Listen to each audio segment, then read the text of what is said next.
When it comes to weddings, there are a lot of things that can go wrong and lead to disaster. Yeah, and that might be why more American couples are now buying wedding insurance. Jeff is here in studio with us to explain this, really. So we got to spend more money on more insurance? Well, you don't have to. If you're confident that your wedding's going to go off without a hitch, then don't get it.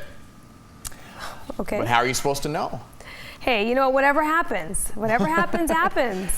There are a million things that could happen during your wedding. And think of all the money and time that you're investing in the months leading up to it.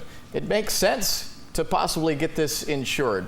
Wedding insurance, not something that you typically hear about, but the companies that provide wedding insurance say they are seeing more couples signing up for it, and that includes Travelers Insurance and a company called WedSafe. The average cost American couples are spending on their wedding is about $26,000.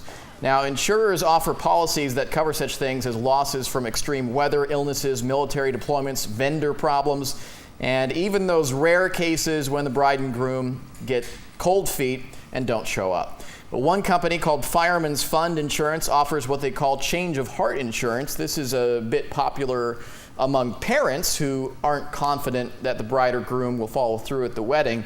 Those circumstances are rare, but wedding planners say there are plenty of other problems that can pop up on your big day. We had a swarm of bees attack a wedding guest because we were in a garden setting, and we had everything but locusts and famine. We did feed our guests very well, but yes, those were all things that were beyond anyone's control. So certainly things do go wrong with weddings that no one ever anticipates.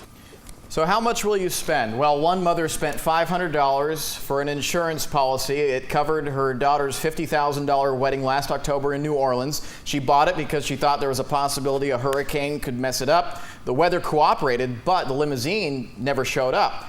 Her daughter took a taxi cab to the church, and they used the insurance policy to claim the deposit money they couldn't get back from the limo driver. And guys, leading up to that wedding, a lot of the relatives were telling this woman that wedding insurance was a waste of money. But it just goes to show that you never know what's going to come up. And Kiba, you're more likely to get married before I do, unless I jet off to Vegas this weekend and do something crazy. Anybody's more likely to get married before you do.